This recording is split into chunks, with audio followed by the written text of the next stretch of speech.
Johnny Dollar. Johnny, this is George Reed. Well, hiya, George. How's dear old Floyd's of England these days? If you read the Wall Street Journal, Johnny... If I what? What? Nothing. Just keep talking, plutocrat. Well, according to the financial reports, the leading insurance companies are doing better than ever. And I'm proud to say that Floyd's of England is among the leaders. Does that answer your question? So, as head of the North American office, the company has given you a big fat raise? No. And you'd like to celebrate by taking me out to dinner tonight? No such... Name the time and place, and I'll... What'd you say? Listen, Johnny, you'll get far more than a free meal out of this, and you are available. Completely? All right. I have a problem, a rather unusual one. Have you ever handed me one that wasn't? Well, of course I...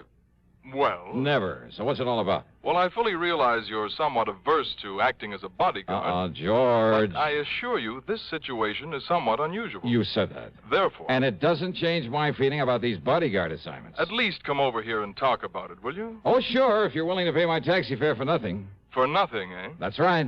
We'll see. Oh, yeah.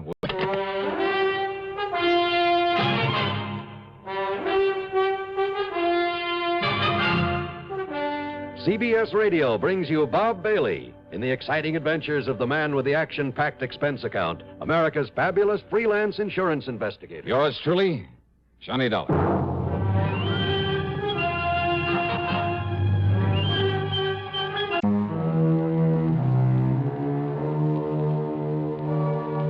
Expense account submitted by Special Investigator Johnny Dollar to Floyd's of England, North American Office, Hartford, Connecticut. Following is an account of expenses incurred during my investigation of the empty threat matter.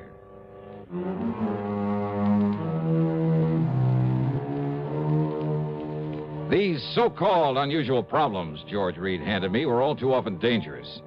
But it's a living, and so far I've been lucky. So, expense account item 1, $1.10, taxi fare to his office at Floyd's of England. Come in, Johnny. Sit down. Yeah, sure. Thanks. I'm glad to see you. Glad you could make it. Well, I'm not so sure I am. What's it all about, George? Charles Stockerly is our client's name. He's a retired attorney. And somebody that he sent to the pen has got out now and is gunning for him. Possibly. Yeah. Where does he live? He doesn't. You want me to act as bodyguard for a dead man? Well, I mean, he has no regular address. It's like this, Johnny. Yeah, please, let's get on with it. Stockerly had a highly successful career right here in Hartford, married, brought up a couple of adopted youngsters. All in all, managed to live the good life, except perhaps for the fact he worked too hard. So? Now, mind you, I don't mean to imply that he ever went off his rocker, but when his beloved wife died a couple of years ago, and with that worthless, hateful son of his still around to worry him... Adopted, you say? Yes, both young Andrew and his married sister, Joyce. She's a wonderful girl, by the way. So what about him? Nothing. I simply mentioned them in passing. The point is, Mr. Stockerly has quite a bit of insurance, which is why he didn't hesitate to contact me regarding these apparent attempts on his life. You kind of punched that word apparent. Because when he first told me about this thing, considering his extremely upset and nervous condition, well, frankly, I didn't take him too seriously. Is he an older man? In his early 60s. But now, apparently, and I use that word again, these threats have become very real, which is why he's been running away. Running away? Well, I told you he has no permanent address. And now that he's demanded your protection, that you stop whoever is trying to kill him, if somebody really is. All right, where is he, George? At the moment, in Tahiti. Tahiti? Yes, living in the seaport town of Papeete. Well? George. Yes? I don't want this job, no one bit. Oh, now, Johnny... But I'll take it on. For just one reason. Yes? All my life, I've dreamed about someday seeing Tahiti. Item 2 on the expense account includes $8 plane fare, Hartford to New York City. $785.30 to the Fiji Islands. Then we'll call it a total of $850 for plane tickets and a handful of incidentals. It took over a full day of flying for me to reach the town of Nandi on the western shore of the little Pacific island of Viti Levu. But it was a lot better than a couple of weeks aboard a steamer. Another hop took me across the island to Suva. And there, well, it's picture postcard country, all of it. Vast, heavy tropical forests. Millions, billions of beautiful blossoms everywhere. Picturesque South Sea villages full of thatched huts, palm-lined beaches, and the magnificent clear blue water breaking over reefs of coral. The people, fascinating, many of them East Indians, the women dressed in saris, the men wearing large white turbans. And there were plenty of the native Fijians with their wild, wiry, bushy hair that seems to stand on end. From Suva was an overnight flight to Papeete in a flying boat. A lot of travel time, a lot of expense, but certainly worth it. Tahiti, with its black sand beaches and coconut palms. Its tremendous carpet of tropical foliage and flowers, from the shoreline back to the mountains. The soft, almost caressing climate. Oh, yeah. It's really an ideal place to get away from it all. Sound nice? You want to go there? Well, it made me want to stay there. Yeah, it's the one place I found where I could really completely relax. And I made up my mind to take the fullest possible advantage of it, job or no job.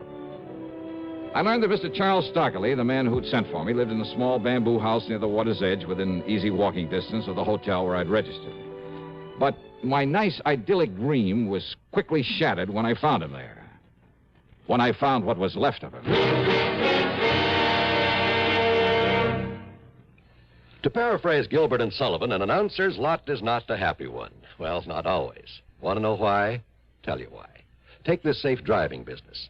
Do you have any idea how many times my confreres and I have begged on bended microphone to have begged people not to kill themselves on the highways?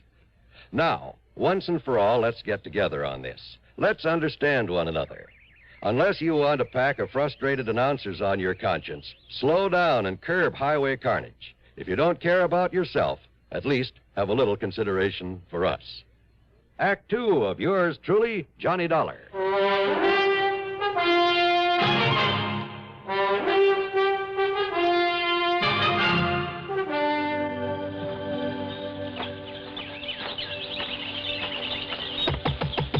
Mr. Stockley? Just 1 minute, please. Yeah, sure. Yes, Mr. Stockley? No, I am Dr. Bentley. Oh, well, I'm Johnny Dollar, a special investigator that he... Is that Mr. Stockley? Yes, it is. What happened? Who did this to him? Is he still alive? Yes, Mr. Dollar. He's resting as a result of a sedative I've given him. But he looks as though he... All right, what happened to him, Doctor? He was up on the side of Ka Arbu Mountain gathering flowers on a long and treacherous ledge when he noticed someone following him very furtively. Oh? Apparently, this someone is in hiding. Go on, Doctor.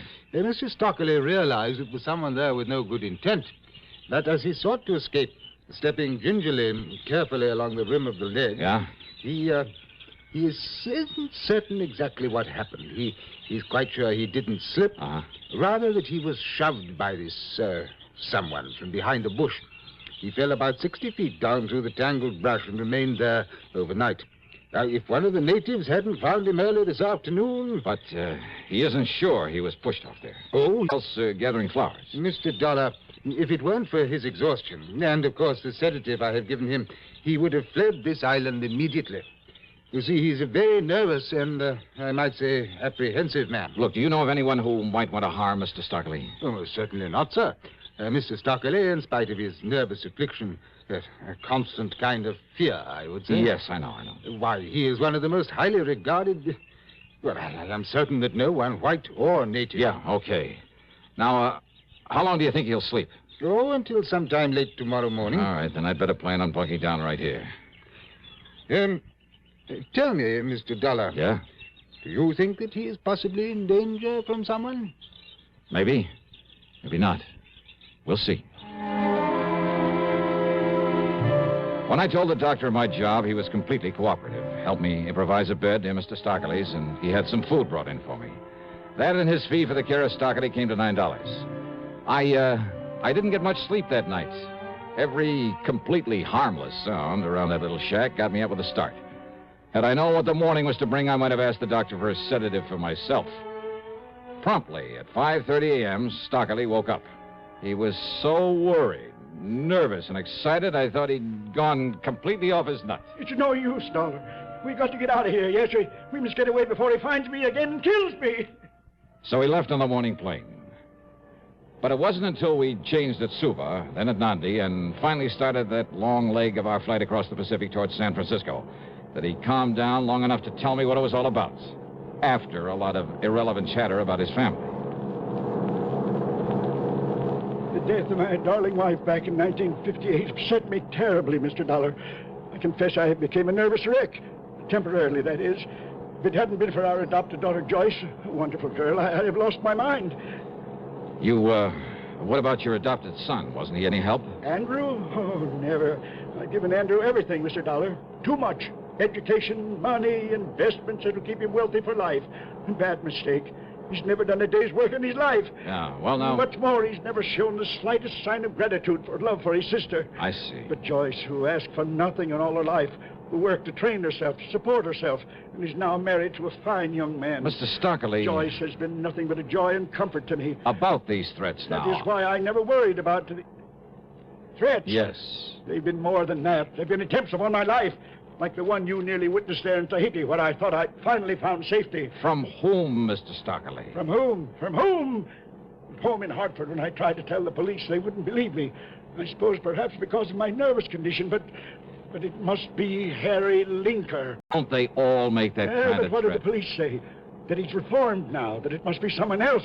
But I knew he'd come back to kill me, and he has. Oh, now listen. First threats over the telephone, right after Martha died, as I was about to leave for Europe. Oh? And when you left, he stopped bothering you? Stopped. It was in Paris that I heard from him again. It was in Paris, Mr. Dollar, that I narrowly escaped being run down in the street and by an American car. But now look... So I fled to London. I should have known better than to walk the streets there alone at night. But it was there that only the intervention of a bobby kept me from being murdered by him after another warning. But, Mr. In Stockley... Jakarta, more threats. I found a poisonous reptile in my trunk. In Stockholm, I found the scorpions in my briefcase just in time. Oh, now, please, look here, Mr. Stockley. I've run, but he kept coming after me. He attempted to poison my food, I'm sure of that. Mr. Stockley. And there in Tahiti. Yes? Look, every one of those things could have been coincidence. Coincidence? So please, until we have some proof this man Linker is chasing you around... The doctor told me that unless I am able to stop this mad flight, I'll kill myself. Perhaps even deliberately. What'll I do? Where can I go? Well, right now, we're heading back to the States, back to Hartford. But if he's following us... Then maybe we'll find some proof against him. Proof? By having me killed? Look, you'd better take another of those pills the doctor left for you. And you'll stay awake to protect me? Yes, I promise. Coincidence? Why, sure it was. There at the San Francisco airport when the baggage truck ran out of control and almost hit us, almost hit him. Anyhow, I practically had to hold his hand on the rest of the trip to Hartford. There, I piled into my car, drove straight to my apartment, gave him a key, and had him go upstairs and wait for me while I put the car away in the garage at the back. It took me 3 trips up those stairs with the luggage, but then...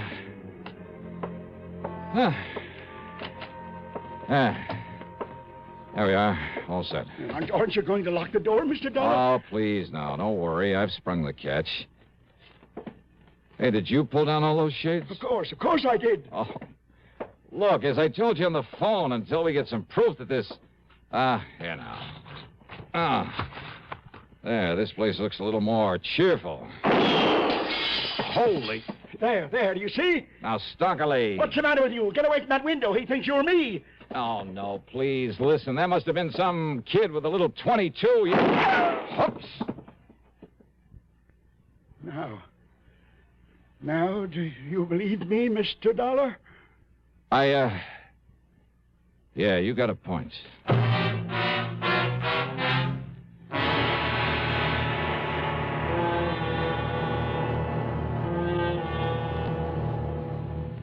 Catching a cold? Well, I guess most everyone knows that the smart thing to do when you feel a cold coming on is to get plenty of rest. But there are some days when no matter how miserable you feel, you just can't stay in bed.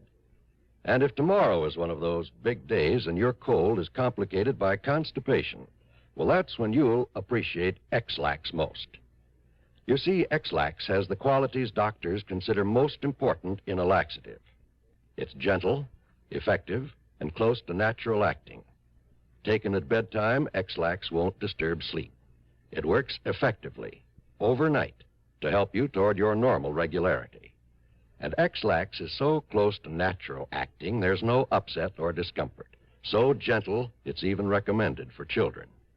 So, if tomorrow's a big day for you, if you have a cold and need a laxative too, take X-Lax, a laxative with the qualities a doctor would recommend. X-Lax, Act 3 of yours truly, Johnny Dollar, and the empty threat matter.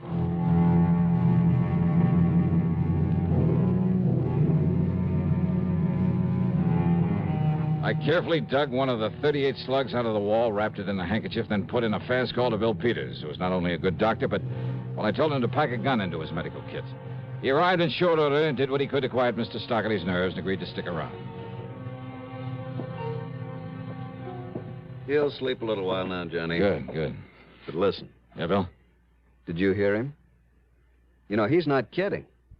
This old coot's gonna take the leap unless we can... Suicide? Wouldn't put it one bit beyond him. Believe me. This whole business has him in pretty bad shape. Oh, that just doesn't make sense, Bill. Because he's been trying so hard to run away from this killer or supposed killer. Well, sure he has. And if he wanted to die, Just he's had... brush up on your human psychology, boy. Okay, I'll take your word for it. Now, if you'll stick around, I'll get this bullet over to headquarters. I'll be here. At headquarters, they gave me the story that Stockley had said they would. A few years in the clink had changed Harry Linker. He was living a model life, running a store right here in Hartford. I called on Linker at his hardware store, and I must say he convinced me that he was behaving himself. He was even quite concerned about Mr. Stockley, offered to help us if he could. I called on Stockley's adopted daughter. Then I told her the whole situation. Oh, this is a terrible thing, Mr. Dollar. I know. If only Daddy'd told me so I could have done something to help him. Well, as soon as we clear this thing up. I'll go to him right away. No, just wait, please. He needs me. Well, you can probably help your father more than anyone else in the world, but not right away. But you'll let me know the minute we can bring him here and take care of him. Yes. Now, you're sure your husband would agree to that? Of course. Yes, of course he would. Oh, good. That's all I wanted to know. You don't think my husband could be behind us? Why, Ed feels as much affection for Daddy as I do. You'd better answer that phone, hadn't you? Oh, yes. Excuse me. Hello? Why, yes, he's right here. Mr. Dollar. Oh, thanks. Johnny Dollar. I've been calling all over for you. This is Bill Peters, Johnny. Yeah, Doc. Listen, there was a phone call right after you left. Oh? Stockley was awake, and I made the mistake of letting him take it. Yeah? He listened for a second, got as white as a sheet, and then started yelling, no, you'll never get me. Go on, Bill. Then he slammed down the receiver and made a dive for the window. Bill! It's all right. I caught him in time. Oh. I gave him a stiff hypo, and, well, that's it. Side. What's the matter with me?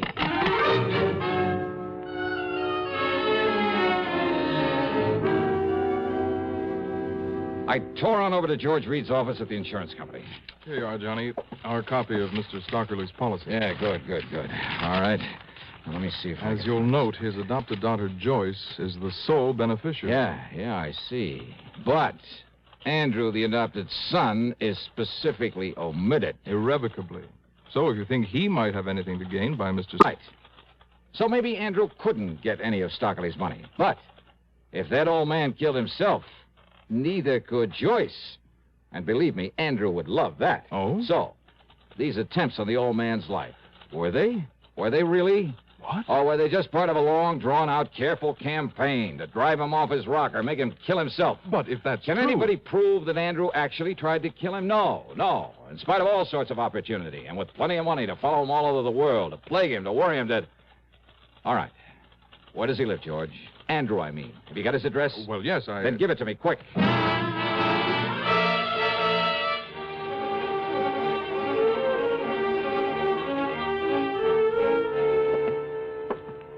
Travel stickers, huh? On all his luggage. From all the places Mr. Stockley has been. Yes, I suppose I should have taken them off my luggage. Mm-hmm. They are going to hang you, Andrew. Do you think for 1 minute that you or the police can ever prove I actually tried to kill my foster father? Because I didn't. Maybe they won't need to. Now, just a minute. Maybe this is one time I'd better take the law into my own hands. No, now, stand back. Oh, yeah, I see. But you'd better let me have that gun, Andy, so the police can compare it with the slug I dug out of the wall. What? This is the gun you used to throw a couple of shots through the window of my apartment. That was your apartment where he went? That's right. But it was you who drove him over there in the car. That's right. But you left him there, and I thought... Just long enough to put my car away. And I'm the one who almost got nicked by those shots of yours. And I don't like that, Andy. Stand back, I say. You better give me that gun. No. Because if you try to use it now, you will be in trouble. Listen, Dollar. Yeah. Randy, go. There you go. Ready, jump.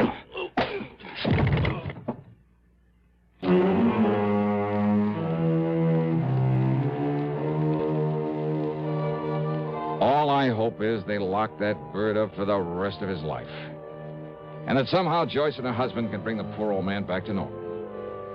Expense account total, hold your hat. It's $2,561 even. Yours truly, Johnny Dollar.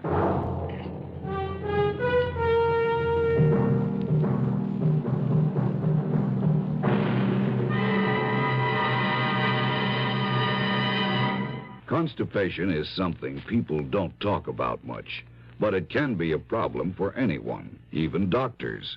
And when constipation occurs, it's interesting to see just what doctors consider important about a laxative they might use or recommend. Well, a majority of the doctors we heard from had this to say. A laxative should be effective, gentle, close to natural acting. A medicine that can be used with complete confidence.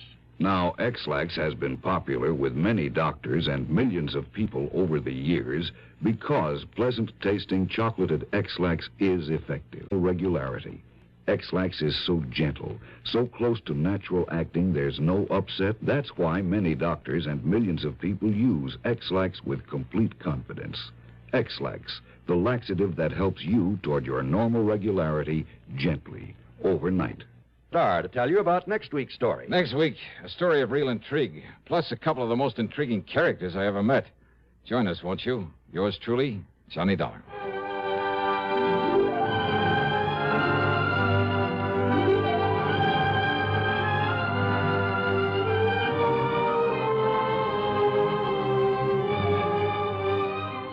Yours truly, Johnny Dollar, starring Bob Bailey. Originates in Hollywood and is written, produced, and directed by Jack Johnstone.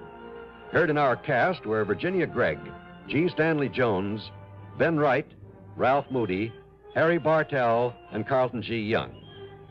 Be sure to join us next week, same time and station, for another exciting story of yours truly, Johnny Dollar. This is John Wall speaking. This is the CBS Radio Network. You're tuned to Radio 590 WROW in Albany, New York.